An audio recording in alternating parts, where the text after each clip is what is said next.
गव्हाच्या पिठाच्या पुऱ्या आणि वेगवेगळ्या पुऱ्या आपण नक्की खातो, पण तुम्ही तांदळाच्या पिठाच्या कधी पुऱ्या केल्यात का? कधी भाजी चपाती सोबत आपल्याला चपाती बनवायचा कंटाळा येतो ना, तर त्यावेळेस ना तुम्ही अशी तांदळाच्या पिठाच्या पुऱ्या नक्की एकदा ट्राय करा. इतकी छान टेस्ट लागते ना. तर चला बघूया आपण लगेच याला लागणारं साहित्य बनवायची कृती. तिकडे एका पॅनमध्ये मी 2 कप अंदाजे पाणी ठेवले आहे तापत. थोडंसं पाणी गरम झालं की म्हणजे थोडंसं याला बुडबुडे आले की मग आपण याच्यामध्ये पुढची प्रोसेस करायची आहे. तर आज मस्त अशी तुम्हाला मी छान अशा तांदळाच्या पिठाच्या पुऱ्या बनवून दाखवणार आहेत, जे तुम्हाला चपातीऐवजी खूप आवडतील खायला. तर ते इकडे बघू शकता पाणी हे गरम होत चाललेलं आहे आणि ह्याच्यामध्ये आपण थोडासा फ्लेवरसाठी आपण इथे ओवा टाकायचा आहे. हवं तर तुम्ही इथे जिरेसुद्धा वापरू शकता, पण ओवा आपला पचनाला चांगला असतो, त्यामुळं हे ओवा टाकते मी थोडासा आणि याचा छान फ्लेवरसुद्धा येतो पुऱ्यामध्ये. तर आता इथे ओवा टाकून घेतला आहे. त्यानंतर आपण याच्यामध्ये टाकायचे चवीनुसार मीठ. इकडे बघू शकता मी इथे चवीनुसार मीठ टाकून घेते. हे अशी पाण्याला ना चांगली खळखळून उकळी येऊन द्यायची आणि उकळी आली की मग आपण याच्यामध्ये ओवा वगैरे टाकून असं मीठ वगैरे टाकायचं.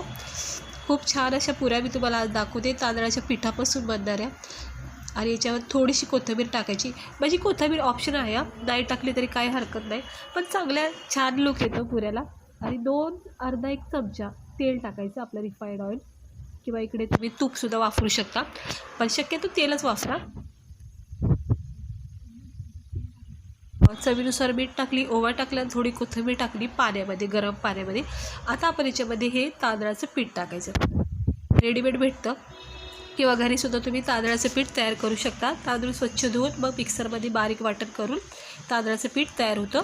आणि मग शक्यतो जसं जसं आवश्यकता लागेल ना तसं तसं आपण ह्या पाण्यामध्ये हे तांदळाचं पीठ टाकत राहायचं आणि असं मिक्स करवत राहायचं. आणि ना गॅस थोडासा मंद आचेवर ठेवायचं किंवा फास्ट ठेवला तरी हरकत नाही, फक्त लक्ष ठेवायचं जोपर्यंत त्याचा छान असं डो तयार होत नाही ना तोपर्यंत. आता तांदळाचं पीठ ना गरम पाणी अगदी लगेचच सोकून घेतं. हे बघा रव्यासारखा प्रकार आहे याचा, अगदी लगेचच सोकून घेतं गरम पाणी तांदळाचं पीठ. तर इकडे बघू शकता सगळं पाणी आपल्या तांदळाच्या पिठामध्ये मिक्स झालेलं आहे. परफेक्ट असं पाणी पडलं आहे, त्यामुळं छान असं हे पीठ तयार झालेलं आहे तांदळाचं. डो तयार झाला इकडे बघू शकता. मस्त हा डो तयार होतो, 1 ते 2 मिनिटातच तयार होतो आणि काही वेळ लागत नाही. आणि नॉनस्टिक पॅन असेल ना तर खूपच छान तयार होतो. हा इकडे बघू शकता. प्लेटमध्ये काढून घेते. जास्त काही याला असं पॅनमध्ये परतून घ्यायचं नाही. थोडासा डो तयार झाला की मग लगेच काढून घ्यायचं आणि मग थंड करायचं एका प्लेटमध्ये काढून. तिकडे मी थोडा रुमाल आथरला आहे आणि हे तांदळाचं पीठ थोडंसं गरम आहे.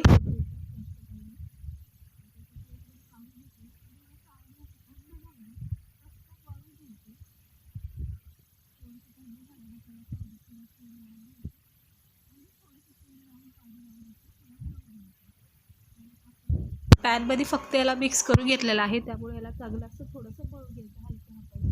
म्हणजे अगदी रफ नाही करायचं, म्हणजे जास्त प्रेस नाही करायचं. नरम सॉफ्ट असं हलक्या हाताने याला मळून घ्यायचं आहे. चांगलं मळलं की पुऱ्या पण छान होतात. आता हे मळून घेतलं आहे. आता आपलं चपातीचं पोलपाट घ्यायचं आहे आणि तुम्हाला आवडीनुसार मग ह्याच्या पुऱ्या करा, म्हणजे लहान मोठ्या जशा तुम्हाला आवडतात तशा. आणि जाड पुऱ्या केल्या ना तर मग त्या चांगल्या फुगल्या जातात आणि नरमसुद्धा होतात. आणि पातळ लाटल्या ना मग त्या कडक क्रिस्पी होऊन जातील, म्हणजे त्याच्यामध्ये कडकपणा तयार होतो पातळ पुऱ्यामध्ये. तर शक्यतो ना जाडच पुरी लाटा. इकडे बघू शकता अगदी आपल्या नॉर्मल गव्हाच्या पिठापेक्षा ना ही जी तांदळाच्या पिठाची पुरी आहे ना ही खूपच तुम्हाला बघू शकता तुम्ही हलक्या हाताने लाटायची आहे, नाहीतर ही तुटली जाऊ शकते. त्यामुळं अगदी तुम्ही बघा इथे अशाच प्रकारे तुम्हाला हलक्या हाताने थोडं थोडं प्रेस करत ह्याला अशी लाटून घ्यायची. सहजपणे ही लाटलीसुद्धा जाती, काही म्हणजे वेळ लागत नाही आणि तुटतसुद्धा नाही आहे. अगदी हलका हात ठेवून एक पुरी तयार झाली. आता दुसरीसुद्धा मी तुम्हाला करून दाखवते. आवडीनुसार इथे तुम्ही लाटी घेऊ शकता आणि जाडच लाटायची आहे.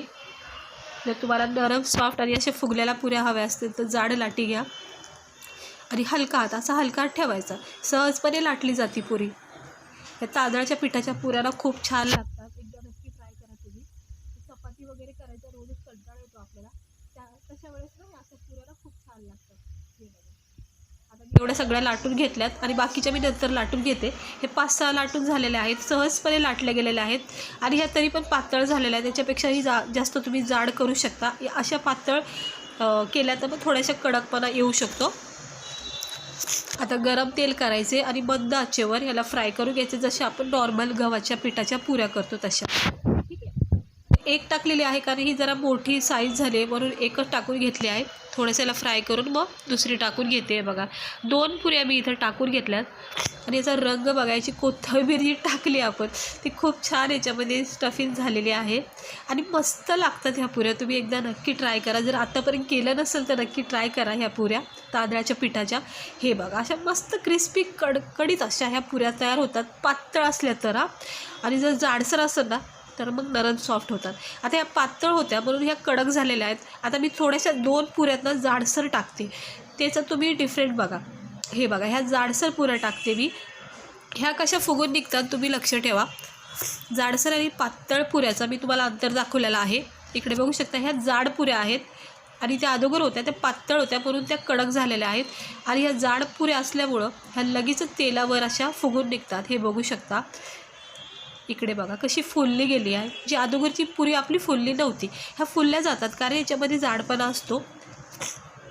तर तुम्हाला अशा फुलल्याला आणि नरम पुऱ्या हव्या असतात ना तर जाड लाटी लाटायची, मध्ये पुरी लाटायची जाड. हे बघा दोन्ही पुऱ्या आपल्या अशा छान फुलून निघल्यात. आणि जोपर्यंत याच्यामध्ये ना कडकपणा तयार होत नाही, म्हणजे दोन्ही बाजूनी जोपर्यंत छान असं फ्राय होत नाही ना तोपर्यंत याला मंद आचेवर ठेवून द्यायचे. आणि थोडा थोडा कडकपणा ह्याच्यामध्ये तयार झाला किंवा आलटी करून घ्यायचं, चांगलं फ्राय करून घ्यायचं, शेकून घ्यायच्या पुऱ्या आणि काढून टाकायच्या. हे बघा कशा फुगल्यात ह्या पुऱ्या. पहिल्या पुऱ्यापेक्षा ह्या पुऱ्या बघा किती छान झाल्यात. तर चला आपण थंड करून याला प्लेटमध्ये काढून घेऊया. तर इथं मी 2 प्रकारच्या पुऱ्या काढ्यात. हे आपल्या फुगलेल्या पुऱ्या 2 जाड ज्या बनवल्यात त्या. हे बघा अजूनही फुगलेला आहे, याचा क्रिस्पीपणा बघू शकता तुम्ही. आणि ह्या ज्या आहेत ना ह्या आपल्या थोड्याशा कडक झालेल्या आहेत, म्हणजे पातळ ज्या लाटल्यात ना त्या अशा कडक होतात. ह्या पण छान लागतात, अशा कडक क्रिस्पी पापडासारख्या लागतात ह्या खायला. हे बघा अशा मस्त कडक झाल्यात पापडावरी. तर दोन्हीही तुम्ही करू शकता. तुम्हाला जर कडक आवडत असतील तर पातळ लाटा आणि जर नरम सॉफ्ट फुगलेले हवी असेल तर जाड थोडीशी लाटा. तिकडे बघू शकता मस्त अशा ह्या तांदळाच्या पिठापासून मी पुऱ्या तयार केल्यात. ह्या पुऱ्याला तुम्ही भाजीसोबत खाऊ शकता. म्हणजे ना कुठली पण भाजी आवडीची असेल ना, पनीरची बोला किंवा कुठली असू दे, खोबऱ्याची चटणी त्यासोबत ना ही तांदळाची पिठाची पुरी ना अप्रतिम लागते. एकदा तुम्ही नक्की ट्राय करा भाजीसोबत आवडीच्या. आणि अशीसुद्धा खूप छान लागते. चहासोबतसुद्धा तुम्ही याला खाऊ शकता. याच्यामध्ये ओव्याचा फ्लेवर इतका भारी लागतो आणि सोबत मीठ आहे, थोडंसं तेलसुद्धा टाकले आणि कोथिंबीरसुद्धा टाकली, खूप भारी लागतो. इकडं बघा क्रिस्पी झालेले आहेत आणि आतून मस्त नरम सॉफ्ट आहेत. तांदळाच्या पिठाचे हेल्दीच असतो. एक प्रकारचा हा डोसा पण असू शकतो आपल्यासाठी. हे बघा गरम आहे पण मी तोडून दाखवते तुम्हाला.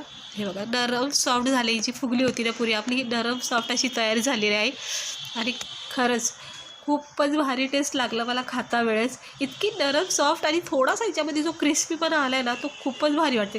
मी खोबऱ्याची चटणी आणि बटाट्याची भाजी खूप मिस करते, तर तुम्ही नक्की ट्राय करा आणि आवडीच्या भाजीनुसार याला खा. पनीरसोबत तो खूप छान लागेल. खोबऱ्याची चटणी म्हणा किंवा कॅचअप म्हणा, आवडीनुसार तुम्ही याला खाऊ शकतात. आणि स्नॅक्ससाठी पण खूप भारी आहे. टिफिनला पण तुम्ही हे घेऊन जाऊ शकता एक वेगळी रेसिपी बनवून. तर आवडले असेल तर तुम्हाला आजची रेसिपी नक्की चॅनलला व्हिडिओला लाईक, चॅनलला सबस्क्राईबर करा. खूप छान अशा आहे क्रिस्पी तांदळाच्या पिठापासून पुऱ्या तयार होतात. तुम्ही बघितलं खूपच कमी वेळामध्ये ह्या पुऱ्या तयार झालेल्या आहेत, खूपच कमी वेळामध्ये. आणि तुम्ही ह्या प्रवासातसुद्धा घेऊन जाऊ शकता भाजीसोबत. आणि रोज रोज चपाती खाण्यापेक्षा असं थोडंसं वेगळं ट्राय करायचं. गरमागरम ह्या तांदळाच्या पिठाच्या पुऱ्या बनवा आणि मस्त भाजीसोबत याचा आस्वाद घ्या. चहासोबत खा, कॅचअपसोबत खा किंवा खोबऱ्याच्या चटणीबरोबर तुम्ही याला खाऊ शकता. आता मला राहत नाही कारण मला आवडलेलं आहेत. तर चला भेटते मी तुम्हाला पुढच्या व्हिडिओमध्ये एका नवीन रेसिपीसह. आवडल्या असेल तर नक्की चॅनलला सबस्क्राईबर करा.